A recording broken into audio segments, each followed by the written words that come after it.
WBUR Podcasts, Boston.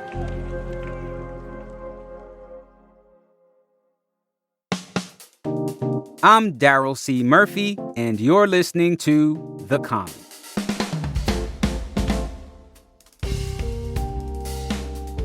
We have less than a month left of summer before school starts up again, but the warm weather activities are still in effect for families in the region. So today, we're turning the show over to all of our WBUR parents to tell us how their kids have been making the most of summer vacation while it lasts.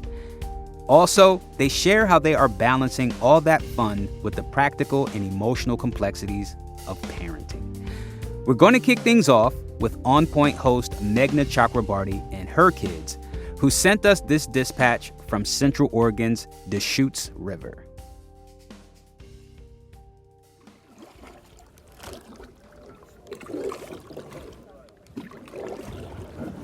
Okay, guys, where are we?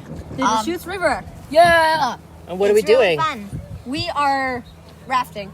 River rafting. Paddling. Paddling, yeah. Yeah. And have Floating. And what have you seen so far?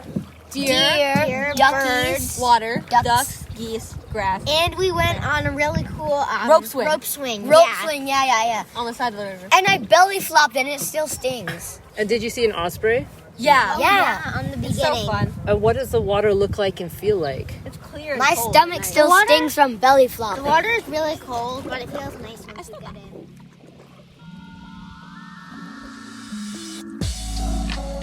I'm Kyrie Thompson. I'm a producer with WBUR's Radio Boston, and I have a 3.5-year-old daughter named Maya. Well, we've been trying to keep her busy as many ways as possible, so we have her enrolled in swim lessons. We got her over in Goldfish Swim School over in Brookline. Unfortunately, it was canceled yesterday, and she was very upset about that. But we do the swim classes. We'll go to the library sometimes. Basically, anything we can do to get out of the house on the weekends and get outside, especially when you've got young kids.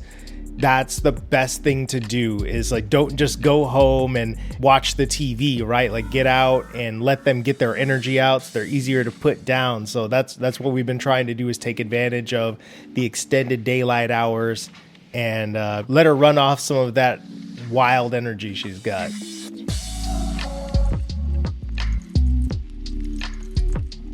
My name is Ben Brock Johnson. I'm executive producer of podcast at WBUR.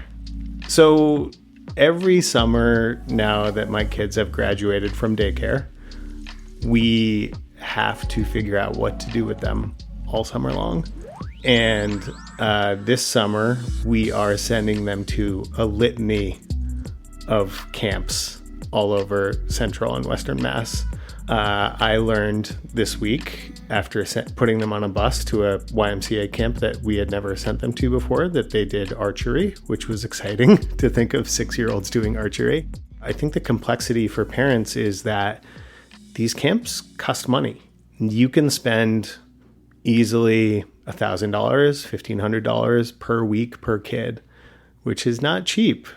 I think also a thing that I think about is that traditionally the roles that play out in our society can also like impact kind of how camps get put together over the summer. I have a partner who identifies as a woman, and she actually spends a lot of time starting in like February thinking about what camps to send the kids to. And in part that's because she's in some ways more thoughtful and organized than me. And also I think traditionally some of this stuff really falls on the mother. I don't know, I'm just in this moment kind of aware of the impact that has on the life of my partner. And, you know, like I said, camp is great. I love camp. I support sending the kids to camp, but it is not a trivial expense. And I think it's something that a lot of parents deal with every summer.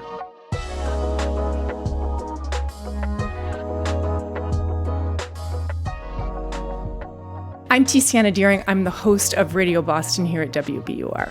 We're desperately trying to avoid the empty nest this summer. One kid is going to be a senior in college, the other graduated high school.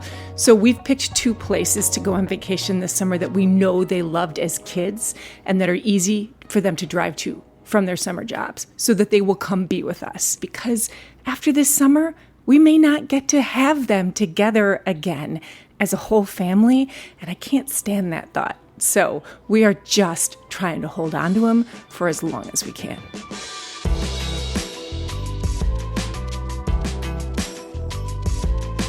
We're going to take a quick break, but we'll be right back.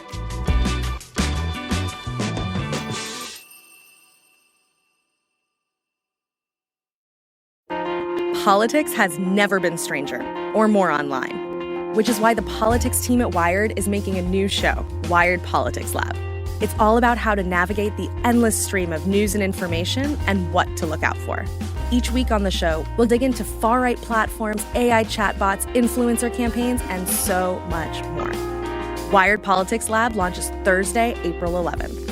Follow the show wherever you get your podcasts.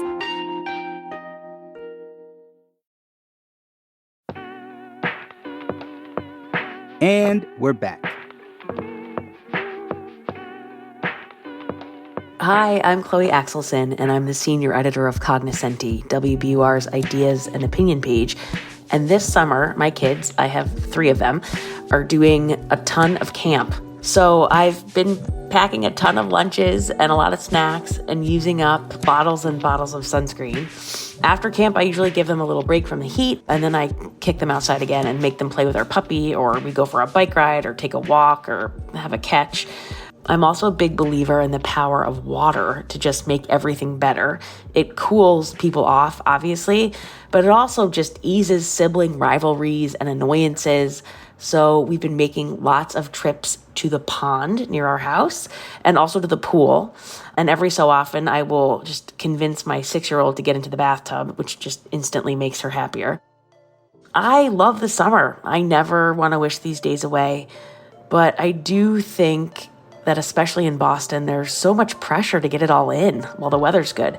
But by the end of August, I do think I'll be ready for school to start up again. And I've already started dreaming about how nice it'll feel to put the kids on the bus in the morning and just get back into a more normal routine.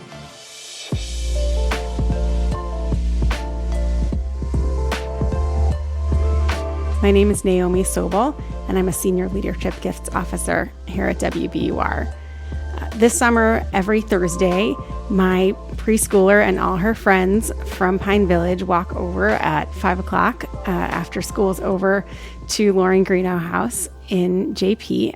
It is basically a toddler rave. Every toddler and every preschooler and every dog in Jamaica Plain hangs out on this lawn of this historic home with food trucks and bubbles and chalk, and it's delightful.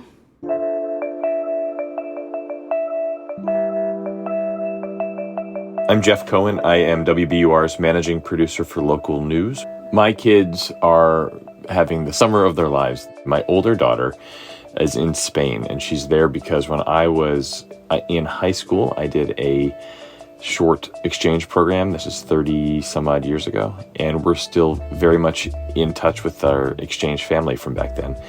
So Sadie, who's my older daughter, is with my exchange sister and her family.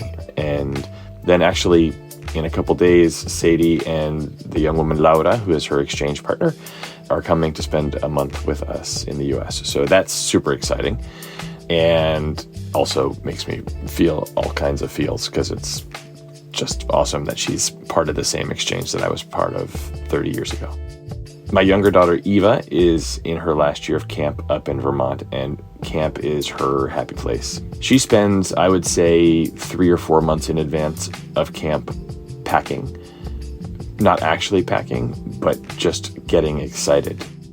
You know, the early years, drop-offs were sort of anxious messes of tears and like gripping hugs of younger daughters, not sure that they wanted to be there, or they knew they wanted to be there, but they weren't exactly sure that they wanted to be away from us.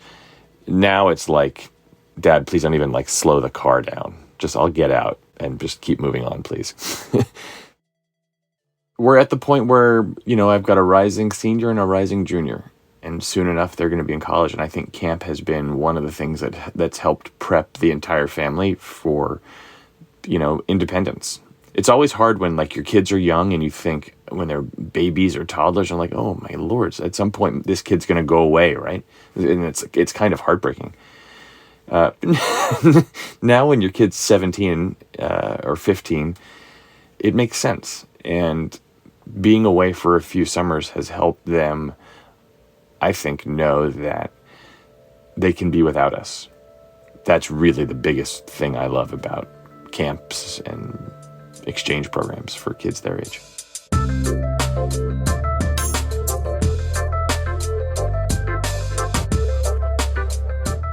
That's it for today's show. Thank you so much to all of the parents who shared their summer experiences with us for this episode.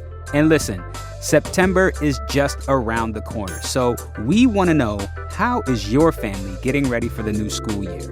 You can hit us up on Instagram at WBUR The Common, or send us an email at thecommon@wbur.org. And now it is that time for me to let you know that The Common is produced by Caitlin Harrop and Franny Monahan. It's mixed by Emily Jankowski, Matt Reed, and Paul Vikis. And it's edited by Samantha Joshi and Ben Brock Johnson. And our theme music is Me from Hisu. And from the newsroom of WBUR, I'm your host, Daryl C. Murphy. I'll talk to you soon.